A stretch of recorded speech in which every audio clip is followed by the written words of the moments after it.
نحمده ونصلي على رسوله الكريم وعلى آله وأصحابه أجمعين اما بعد۔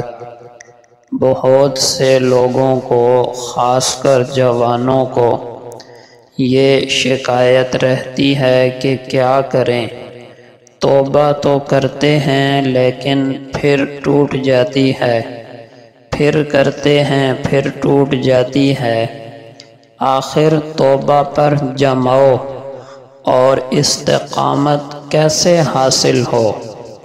علماء نے اس کے مختلف طریقے اور نسخے تجویز کیے ہیں۔ آج کے بیان میں ان میں سے 3 کا بیان ہوگا۔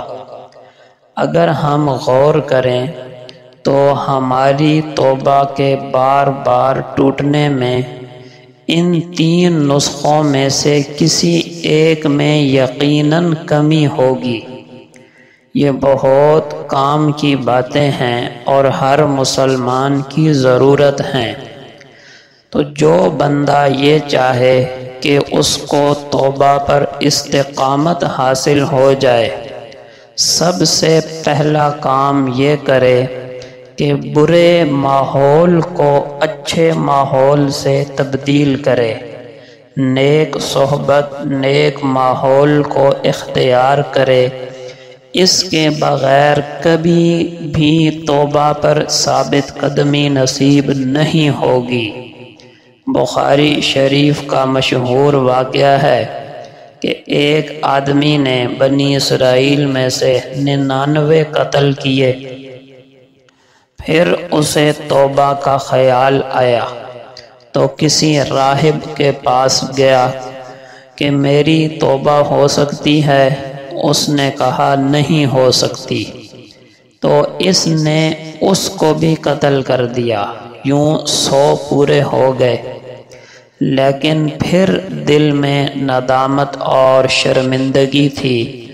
پھر کسی عالم کے پاس گیا، اس عالم نے فرمایا کہ توبہ قبول ہو سکتی ہے، لیکن تمہیں اس بستی کو چھوڑنا پڑے گا، کیونکہ یہ گنہگاروں کی بستی ہے اور یہاں رہو گے تو بار بار توبہ ٹوٹتی رہے گی۔ وہ فلاں علاقے میں فلاں بستی میں چلے جاؤ، وہ نیک لوگوں کی بستی ہے، وہاں تمہاری توبہ مکمل ہوگی۔ تو پہلا نسخہ کہ آدمی اپنا ماحول، اپنی مجلسیں، اپنے دوست تبدیل کرے۔ حدیث پاک میں اچھی صحبت کی مثال ایسی ہے جیسے عطار کی دکان۔ عطار یعنی عطر اور خوشبوئیں بیچنے والا۔ آدمی وہاں جا کر خوشبو خرید لے گا، اگر نہیں بھی خریدتا تو خوشبو اس کے ناک میں داخل ہوتی رہے گی اور اس کے دل و دماغ کو فرحت اور سرور بخشتی رہے گی۔ یہی حال ہے اچھے دوستوں کا، اچھی صحبت کا، اچھے ماحول کا، کہ اگر بندہ فوری طور پر اس ماحول میں نیکیاں نہ بھی کر سکے تو تب بھی ان نیک لوگوں کی برکات سے کچھ نہ کچھ اثر اور فائدہ ضرور ہوگا۔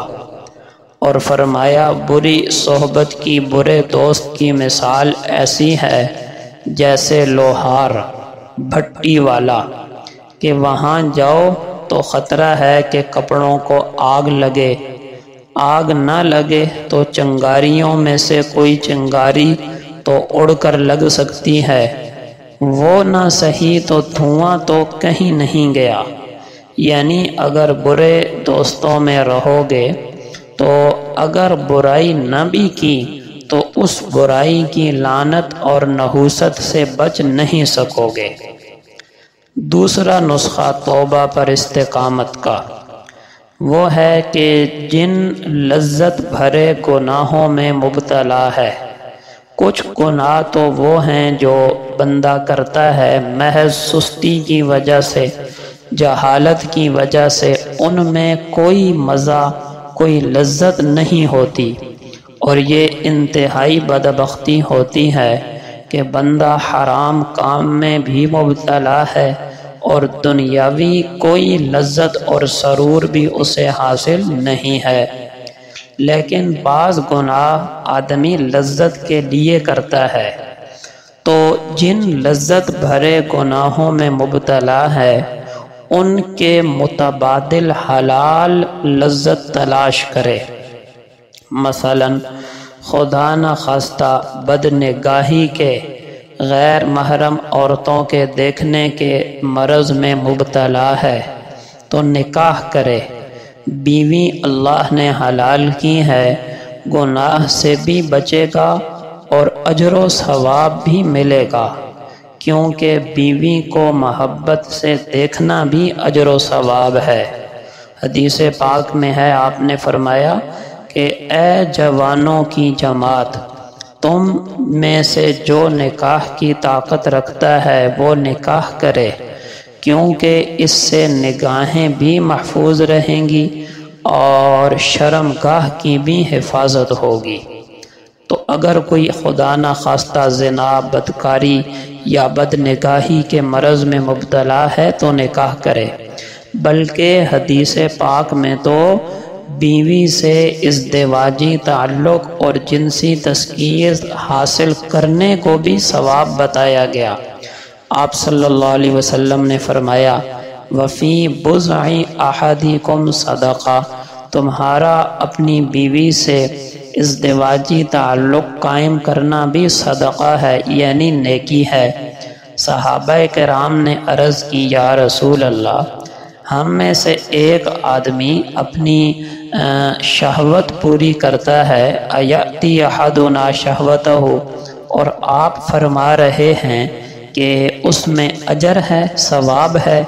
تو آپ صلی اللہ علیہ وسلم نے پوچھا، بتاؤ اگر وہ یہ لذت حرام طریقے سے حاصل کرتا تو گناہ ہوتا یا نہ ہوتا؟ کہا، یا رسول اللہ، ضرور ہوتا۔ تو فرمایا، پھر جب وہ حرام سے بچنے کے لیے حلال رستہ اختیار کر رہا ہے تو یقیناً اس میں حرام سے بچنے کا اجر و ثواب بھی ملے گا۔ یا اسی طرح کوئی آدمی شراب پیتا ہے، کیوں؟ لذت کے لیے، مگر شراب حرام ہے۔ لیکن کتنے مشروبات اللہ پاک نے حلال بھی تو کیے ہیں جن میں لذت اور سرور بھی ہے، فرحت و تازگی بھی ہے۔ ان کی طرف آ جائے، دودھ ہے، شہد ہے اور سینکڑوں مشروبات ہیں، تو گناہ سے بھی حفاظت ہوگی۔ بلکہ اس نیت سے اگر کوئی مشروب پیے گا کہ میں شراب سے بچا رہوں تو یقیناً ثواب ملے گا۔ یا کوئی خدا نخواستہ فلمیں دیکھنے کا شوقین ہے تو وہ کیا کرے؟ مسجد میں علماء کے بیانات میں، درسوں میں شرکت کرنا شروع کرے۔ دین کا فائدہ ہوگا، علم میں اضافہ ہوگا، ثواب بھی ملے گا، اور اس گند سے اور اس گندگی سے حفاظت بھی ہوگی۔ یا گانے سننے کا عادی ہے تو قرآن کی تلاوت موبائل میں ریکارڈ کر لے، کسی اچھے قاری کی سیو کر لے، وہ سنا کرے۔ خلاصہ یہ کہ جن لذت بھرے گناہوں میں مبتلا ہے ان کے متبادل حلال لذت تلاش کرے، اس میں ثواب بھی ہوگا اور حرام سے بھی بچا رہے گا۔ ہاں، شروع میں کچھ عرصہ مشقت برداشت کرنا پڑے گی، پھر انشاءاللہ آہستہ آہستہ عادت بن جائے گی، بلکہ ٹیسٹ ہی بدل جائے گا۔ مثال کے طور، ایک آدمی یہاں سے جاتا ہے چائنا، وہاں جا کر وہاں جو چائنا کے کھانے ہیں اگر ان کو کھائے گا تو شروع میں اسے کراہت آئے گی، گھن آئے گی کہ ابلے ہوئے کھانے، نہ مرچ نہ مسالہ۔ لیکن چند دن اگر کھائے گا تو اس کا عادی ہو جائے گا، اب اس کا ٹیسٹ ہی بدل جائے گا۔ اب آہستہ آہستہ وہی کھانے اسے مزیدار لگنا شروع ہو جائیں گے۔ تو یہی حال یہاں پر بھی ہے، متبادل حلال لذت تلاش کرے، انشاءاللہ آہستہ آہستہ اسی میں اسے سرور ملنا شروع ہو جائے گا۔ یہ دو کام ہوئے، اور تیسرا کام یہ کرے توبہ پر استقامت حاصل کرنے کے لیے کہ اپنے اوپر کچھ سٹریس ڈالے، کچھ پریشر ڈالے، کچھ مشقت برداشت کرے، جسے کہتے ہیں مجاہدہ کرے، قربانی کرے، کیونکہ گناہ ایسی چیز نہیں ہے کہ اتنی ہی آسانی سے چھوٹ جائیں، کچھ نہ کچھ تو مجاہدہ کرنا ہی پڑے گا۔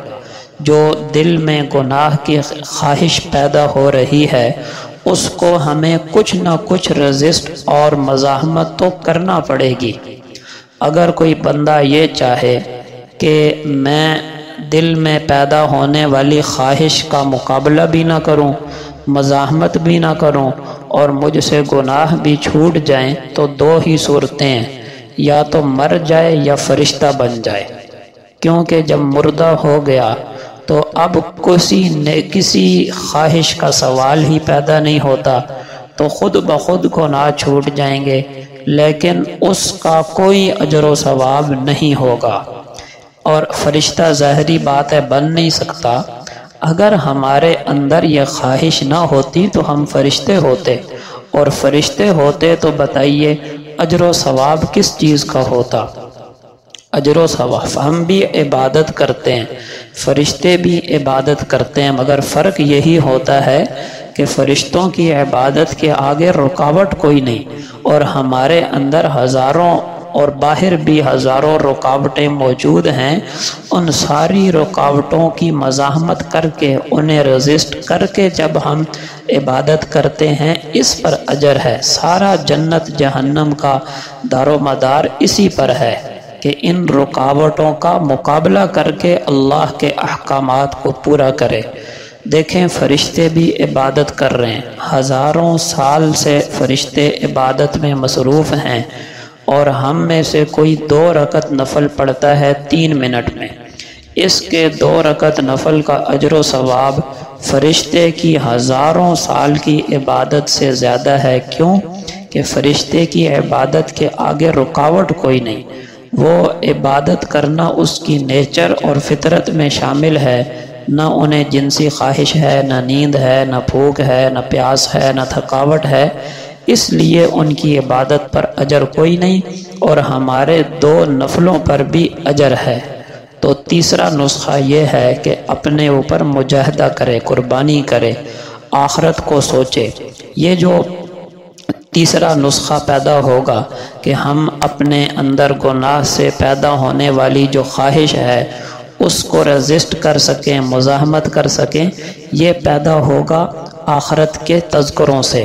یا تو جنت کا شوق ہوگا یا جہنم کا خوف ہوگا۔